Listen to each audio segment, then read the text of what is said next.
Well, hello, writers. Welcome to episode number 345 of How Do You Write? I'm Rachael Herron, and I am so thrilled that you are here with me today as we are talking to Mei Lee Chai on the magic of writing short stories. And I was super excited to talk to her as I have such a deep admiration for the short story as an art form. And it was very exciting to talk to her about this and about finding writing inspiration from poetry. And I just love talking to her, and you are going to enjoy the show. So hang on for that. What has been going on around here? I got a little bit sick. Got a little bit of an infection that required some antibiotics to fix, and I felt real bad for about 2.5, 3 days. I'm still not feeling up to scratch. And I remembered for once to ask for what I needed, which was a little bit of time for my students, because usually I start delivering their question and answer videos, which I take very seriously and love doing. I asked to deliver them late because this week has been rough. And I asked for some grace for myself, which, oh boy, I am so good at giving to everybody else and encouraging everyone else to take. We can only do what we can do. And beating ourselves up does not make it go easier or faster, although it does feel like it does. And I'm laughing because I don't believe it, even as the words are coming out of my mouth, but I do. We have to be kind. We have to be kindest to ourselves when it comes to resting and reaching for health and doing the things we need to do. So I tried not to beat myself up this week that I wasn't getting the work done and doing the unpacking and painting the room behind me. And I really can't do any of the unpacking until that room is painted and I can put back up the shelves and things like that. So I've been trying to be gentle with myself. One lovely thing, though, is that on the day I got sick, we got our loner dog, Patty, for 4 days. So it has been a joy having him here. And it turns out that this house is a great house to have a dog in. And the streets around us are wonderful for walking this dog, although Lala has done most of that. So now I'm thinking dog thoughts and cat thoughts and trying to roll slow, keep myself in check a little bit longer. I always want to do all the things all at once and I can't. And that is okay. What else has been going on? Really not that much. I think you're pretty much caught up on what is going on around here. So I want to thank a couple of new patrons. Miko Ivanov. I would like to wish for you that you are able to find just the right words to make someone realize exactly how much you care for them in a way that they will always cherish and never forget. And for new patron Plotter, yes, the visual story planning software, for Plotter, I wish for you the ease of planning in whatever you do this week, whether it is shopping for groceries or planning for a party or creating the next novel. It's kind of delightful to send a wish out to an app. So thank you, both of you, Miko and Plotter, for supporting me over at patreon.com/Rachel. It means so much to me. Thank you, thank you, thank you from the bottom of my heart. And now let us just jump right into the interview. And here is Mei Lee's bio. Mei Lee Chai is the author of the American Book Award-winning story collection, Useful Phrases for Immigrants, and 10 other books. Her prize-winning short prose has been published widely, including in the New England Review, Missouri Review, 17, the Rumpus, ZYZZYVA, the LA Times, Dallas Morning News, and the San Francisco Chronicle. The recipient of an NEA Fellowship in Prose, Chai is an associate professor in the creative writing department at San Francisco State University.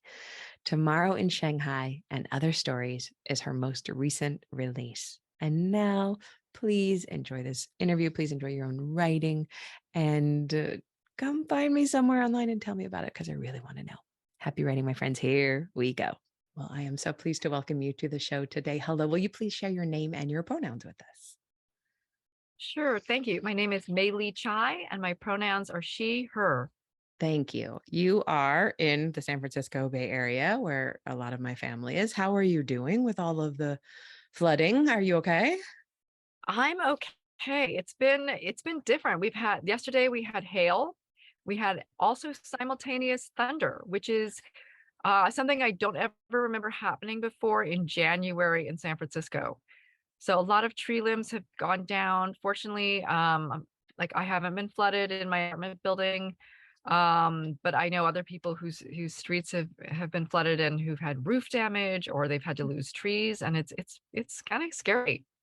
I've been watching it on social media and it looks scary. One of my sisters lives out near Pescadero. And so they're on well water and they've had no power. So they've had no water. And it's intense. So yeah, best of luck. Stay dry, please. Thank you. Let's talk about writing. So you have recently come out with Tomorrow in Shanghai and Other Stories. And I would love to talk about that. But I'd also love to talk to you first about your writing process. This is a show about process. When and where and how do you fit writing into your life? That is always the question, isn't it? Since I work full time, I'm a Yeah. professor at San Francisco State, and I'm acting chair of the department this year. So it's been really busy, Wow. just to put it mildly. And I'm a caregiver for my 90-year-old immunocompromised father. And during the pandemic, that's been especially difficult because there's been so many anti-Asian attacks. Mhm. Even in San Francisco here, I've had to report like 11 different incidents to stop AAPI hate. So I'm so it has sorry. been, thank you, stressful. It's been Yeah. stressful. So my writing practice is really focused. When I have time, then I really intensely put time into it, but I have to write in small chunks. I don't have time every day. Like on my teaching days, I just mentally am not in that space. So I can't write on a teaching day. Um, but because I have been writing for a long time now, so when I do have that time to write, then I can really just kind of drop into it, write, and then drop out of it. And so one of the things I have in my classes is for students to think about their own writing process and to be aware of what they need. And, like I cannot write with a lot of music on, or I can't write if I'm really hot. I have like weird things. I can't have like a TV on in the background or something. Like I can only write in my apartment. Like some people I admire, they can be in public, they can be in a coffee shop, and people can be all around them doing things. I can't. That's so distracting to me. And then like there's certain times of the day, like if it's midday and I'm used to answering emails and doing work, I can't write because my brain is just Mm, wired to be thinking about work. So I know the kind of peace and quiet and kind of physical space I need for when I'm writing. And so when I have that moment, I can take it. that's beautiful that you know your process. And also, we don't talk about that enough that our brains expect certain things at certain times. And so they start gearing up for it. There's a book that came out a couple of years ago called Never Enough, and it was about the science of addiction. And this woman in her doctoral thesis proved that if a person has a cocktail, like a Manhattan at 5 p.m. every day, if they have it at 4 p.m. one day, they will actually get more drunk on it because their brain Ooh. hasn't started to bring them into the space yet of drinking. So making them a little bit more tense. So then the relaxing effects will hopefully achieve stasis. And ever since reading that book, I can tell that in my own brain too. Like if I just throw myself at writing when I am normally doing emails or podcasting or something like that, my brain throws up the red flags. But if I do it when my writing time normally is, it's ready to go. That's interesting. I'm so happy you told me that. So I know it's not just me and some weird quirk, and I'm just not disciplined enough to like be able to do that. So I'm not happy that other people suffer in this way, but it does kind of reassure me that I'm not alone in that like, oh, look, I've got a spare hour in the middle of the day. Why don't I use it better? And I just can't. Yeah, I think possibly we can use those hours, but not as well as we could the hours where Yeah. our brains are ready to write. Yeah, that's awesome. What is your biggest challenge when it comes to writing? The biggest challenge has been ergonomic, frankly speaking. Hmm. Just I've reached a point like I had severe tendonitis. I had broken my ergonomic desk chair, and so for a while I was working without an ergonomic desk chair. Mm. That was a huge mistake. I did that for a couple months, and then, I got to a point where I couldn't even type. I was in so much pain. I had to Mm, do the nighttime braces. So, I mean, it's terrible, but I think it's really important to talk about ergonomics mhm. and, get that ergonomic desk set up, get the ergonomic keyboard. Writing is people don't think of it as being a physical profession. It absolutely is. And I have learned the hard way that if I don't pay attention to that, I pay the price. So that has really been the most difficult physical challenge. Oh, that's, so frustrating and scary too. So do you use the split keyboard, the Ergo keyboard that way? I I have 2 different keyboards. One is a split keyboard and it's kind of tented in the middle, and I use Mhm. that. It got me through the worst period when I was just in excruciating pain. And now since I've been doing occupational therapy for a year and I do my exercises and I'm mindful, I've gone more to a flat keyboard, but it's still kind of ergonomic design. I have a wrist brace and I make sure that my wrists are level as opposed to like, up or kind of down, which they say is really bad. And so, yeah, I switch off between the two. And that way I'm always mindful and you don't want to get to that state where you're not thinking about your body Yeah, and where you're sitting, you're just kind of pushing through it. which is what I do a lot of the time. Thank you for reminding us of that. I also like moving my mouse to the left. Sometimes I'm usually a left person, yeah, right person with the mouse. That can sometimes help when I'm getting those wrist things. Thank you for that. What is your biggest joy when it comes to writing? Oh, the biggest joy. I just like having time to write. Yeah. Being able to carve out that space and to be able to write and to feel like I'm making progress. Um, I don't ever feel like I'm done, so I can't say when I'm finished, but I feel like that middle state of like, "Oh, I'm making progress and I'm enthusiastic and I've got this time carved out and I can just get into that groove." I don't have to finish it in the day, but just feeling like I've made progress just brings me great joy. I love that. If you were to be given on a random Wednesday your ideal length of time that you would spend in your writing or revising, what would that be? The occupational therapist says like they only want you to sit for 45 minutes. I can't accomplish anything in 45 minutes. It's just, Yeah. I'm just not that fast. Um, but if I could have like a 2-hour block, and so that gives me the time to like kind of ease into it and ease out of it. And then I don't Mm, have to, because I've got 2 hours, then I don't have to feel rushed. yeah. Um, but I know it's terrible to admit that because I know from the occupational therapist that you're really supposed to get up and start moving every 45 minutes. I have put those reminders on my computer before, like the little apps and things that tell you to get up and move. And then I just become an absolute expert in silencing them.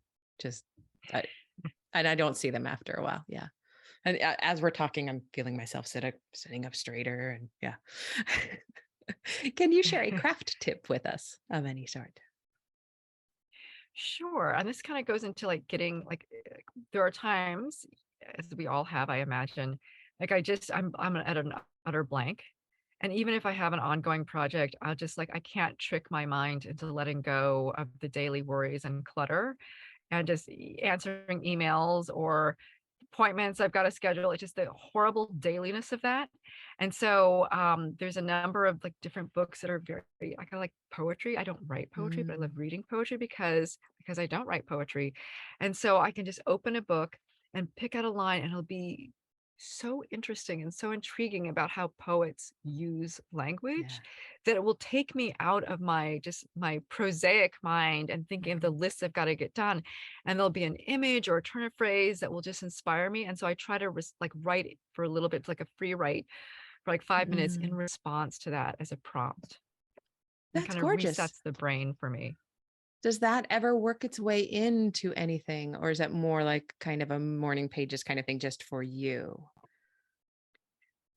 I have on the rare occasion been able to turn some of those exercises, like I don't do it immediately, but I'll set them aside and like maybe I can develop it later and I'll be like, oh wow, that setting or something, and I can turn it into a story or sometimes an essay. But I don't do that with, I don't use that as my intention because then it puts too much pressure, right? If I Mhm. just think of this as a free write, there's no stakes, it's just to kind of get, my mind um into the mood for writing, then because the stakes are so low, I can trick myself into doing it. So I talk to a lot of novelists and memoirists on this show, but I don't talk to short story writers as often. And your answer just prompted me to ask this. What what do you love most about writing short stories? Oh, well, I love reading short stories. Yeah. I don't think when I first started writing, I didn't like short stories because I found them really extremely difficult to write. And I feel like I would read stories like Gish Jen, and I just feel like they're like perfect diamonds. They're just so perfectly polished and perfectly shaped. Um, and I just could never even aspire to that somehow. But I loved reading short stories, and I've been reading and reading and reading short stories, and I teach short stories, and it just got to a point, though, that sometimes I would start writing just to get to know a character. I usually start with a character or a situation, and they would then, to my own surprise, develop into a short story. And then now, Mm. like, this is my third collection, Tomorrow in Shanghai. And so now I really just love it as a form. And so I no longer feel as intimidated by it. And I just, again, like I'll start with a character and see kind of like a dilemma or situation will come to me, and I'll just see where I can take it. That's so interesting to me because I have always been incredibly intimidated by the short story. But I've always, and while my novels are character based, I never even thought about starting short stories from the character base. I always thought you had to have a fantastic plot idea in order to hold the short story up. Even though I mean Alice Munro and Under Debuse, they were all about the character. That's you just are the first person in 25 years who has made me want to try to attempt a short Oh, story awesome. perhaps someday. Thank you.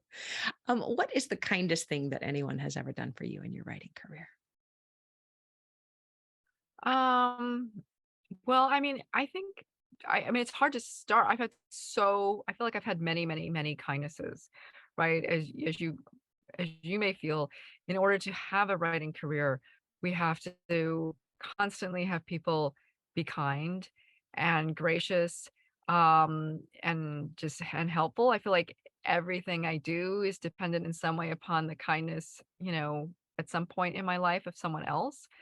Um, so I mean, I think like a recent kindness was Edward P. Jones, right? He gave me like the most amazing blurb quote for my previous collection, Useful Phrases for Immigrants. I really was not expecting that from Yeah. him. I had reached out to him, and I hadn't heard for a while. And I thought, well, who am I? He is this giant in the field of American letters, and he writes these amazing short stories, and then he came back with this most beautiful blurb, and I was like, that was real generosity. Because at his point in his career, he's won a Pulitzer, he's won the Yeah. MacArthur Genius Award, he is so acclaimed. He doesn't have to do this for anybody, right?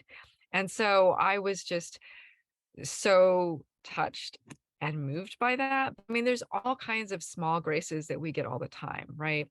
And I feel like so that's why I feel like try to focus on that, because there's also, and like, the unexpected slam that we also get. And so I try to like push those, even though like it's easy to feel really hurt and wounded when something like that happens. I try to push that aside and just focus on the kindnesses and the graces, because that is how I would say 99% of us get by. Absolutely. And I love that you call them the small graces. So thinking of that kindness and that small grace, what is a small grace that you have given yourself as a writer? Oh, I've given myself as a writer. Um, I think I've become more forgiving of of not being as productive as we're all told that we should be. Mhm. When I mean, I started out as a reporter, right? And so as a reporter, I mean, that's grueling. I started working as a reporter for the Associated Press. And when you're an AP reporter, wire service reporter, I mean, you're just working constantly, Mm. and you're just constantly working on stories, turning over stories. It's forget about a daily practice. It's almost like a 24-hour practice, right? And so I got to a point now where like I have to forgive myself if I don't write every single day, right? It's just Yeah. not humanly possible for me. And so I tell myself, okay, or I also have to forgive myself if I feel like my writing in a given day wasn't very good. Like if I just try to force myself and it's just, we know when it's not working. Mhm. And I used to feel despondent or terrified or angry at myself or undisciplined. And I feel like now I'm like, no, I just need to rest today. And that's a small grace, a small kindness I give myself. I love that. I was just talking to another writer recently, and she said that she has to remember to say, to pat herself on the shoulder and say, "Good job, buddy. Good job. You're doing the best you can." And I just thought that was so warm and loving. And I'm not gonna forget that. Thank you. What is the best book that you have read recently, and why did you love it? I know that's an impossible question to Oh, ask, which is why I always send it an email first. oh boy. I mean, there's so many good books. I can talk about a few. Yes, There's please. a book called Linea Negra by Jasmina Barrera, and it's nonfiction, and it's kind of like a long lyric essay, and it's translated by Christina Mm. McSweeney. And I loved it. It's wild and exciting and interesting, and it's about art and creating art and being a woman who creates art. It's the author is a Mexican writer, Uh-huh. and she is writing about kind of this year she spent keeping track of when she was pregnant and kind of what was changes in her body. Now, I've never been pregnant, nor do I ever want to be pregnant. And, so it's not like it's not like I'm relating to that, but it's Yeah. just so interesting and well written and embodied. And then also there's an earthquake that she experiences during this time in Mexico City. And then on top of that, her mother is an artist. And so she's talking about kind of her mother's artistic practice, and so there's like the danger, the physical danger of the earthquake. There's just the difficulty of being a woman who's an artist, right?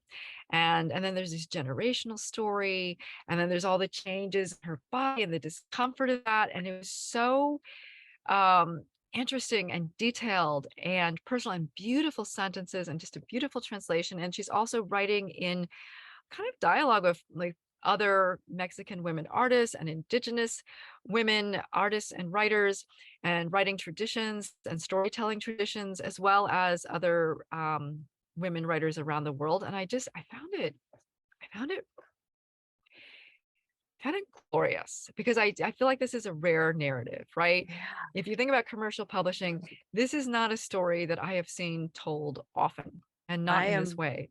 I'm a freak about memoir. That's my jam, and I will immediately go purchase this immediately. Can you tell me the name again? It's from the Latin. It's Linea Negra, Linea, and then Ah, Nigra, and that right. refers to like the line that The forms black on the line. belly of a pregnant woman. Uh-huh. Yeah. The black Oh, line. beautiful. Thank you. And you were going to give us maybe another one? And the other one I'm reading is again very different. It's The Furrows by Namwali Serpel. And um it's so hard to describe. It's a novel, and it's a novel about grief, and uh, a it's a kind of a dual narrative of a black woman, and then later it becomes a story of this black man. And the black woman starts off as a girl from her point of view, and her brother drowns. Mm. And so it's a meditation on grief. That sounds terrible. It's not though, because like the brother drowns, but then she keeps seeing him, and Mm. so she keeps seeing him, and then finally, in the second half of the book, she meets a man who she thinks is her brother. And she's wondering, how is this possible? So there's these surreal elements. It's also part of it is set in the Bay Area, and Ooh. there's elements about the tech boom, tech gentrification. It's so good. It's so Oh, that good. And sounds I thought of a third book. wonderful. Yes, There's a please. third book that I have to mention, How High We Go in the Dark by Sequoia Nagamatsu. And that was perhaps one of my favorite books of last year. And Ooh. that is speculative literary fiction. And it's set during a pandemic, which again, it sounds terrible. It sounds terrible, but it's a kind of global warming pandemic. And a glacier is melted, and it's revealed this kind of mummy that had a virus, and then the virus spreads and infects the world. And it sounds terrible, but it's really so interesting and well done, and just imaginative and creative. And so you see, and part of it is set in the Bay Area, San Francisco Bay Area. You see the worst tech reaction ever to a pandemic. And so like there's these these hotels for grieving, where they have like holograms recreating, your loved one. It's just so awful and tacky, and it's meant to be awful and tacky, right? Yeah. Like it's just very clever in how it's presented. And then there's like the euthanasia roller coaster. So like people who have got the virus, right? Like children get the virus and they don't. It's like it's really terrible. Like it's like terrible, but like we're like a hop and a skip away from somebody coming up with that, right? And so what it is, though, it's a very ultimately hopeful book about how humanity is really better get its act together and come together in order to kind of like react to this global pandemic. So, and that was just so wildly imaginative. I really, even though it sounds grim, I really enjoyed it. How high You we go in the dark. Your face just lights up when you talk about all three of these books. That is amazing. Thank you for those. And now, speaking of books, will you please tell us about your most recent collection, where we can find it, where we can find you? I know you have a cool event coming up. If you tell us all about that, please. Sure. Well, my book is Tomorrow in Shanghai and Other Stories, and it's a collection of short stories about kind of set in China, the United States, and other parts of the world, and it's about the Chinese diaspora. And there's an arc to it in terms of not just in terms of the stories, but also in the order of the stories. And it Mhm. goes from kind of like people who are completely ground down by capitalism. There's a man who's being executed as a blood seller, and then there's a surgeon who's hired to extract his organs. And so it's kind of the path of least resistance it starts with, and it goes towards resistance of these kind of grinding forces of capitalism. And it ends, and this final story is set on a Chinese Mars colony. And it's about an older Chinese woman who's kind of working in working as a nanny in the Mars colony because she's got a mortgage. She's trying to, save up money and pay off these debts that her son has accrued so that, her grandson can finally get married. But it shows kind of like in her state of being relatively powerless, how she can kind of like find strength and resilience. So that is that collection. And it should be available in independent bookstores. You can look at bookshop.org, or you could order it online. It's widely available right now. And I'm going to have a reading for Alaska Quarterly Review on Sunday, February 19th, and it's 5 p.m. Pacific time, San Francisco time. It'll be online. It's completely virtual. You can find it at the Alaska Quarterly Review YouTube channel. That is so cool. Tell us the date and time. It's 5 p.m. on the 19th of February, right? 2023. On the 19th of February, it's a Sunday. Yes. So it'll be And I'll 8 be p.m. reading Eastern. with 5 p.m. Pacific time, 8 p.m. Eastern. I'll be reading with Irena Lara Silva, who is a short story writer. So That is fantastic. And where can we find you online? I have a website, so it's just www.may-leechai.com.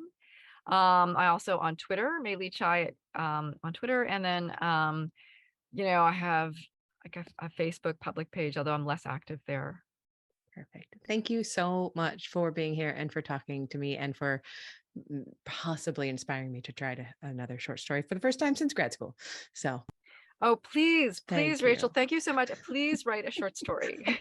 I think everyone I should will. write short stories. I think they're wonderful form. Oh, and I do love reading them. I will let you know. I'll keep you posted. Thank you so much again. I really appreciate your time. Well, thank you.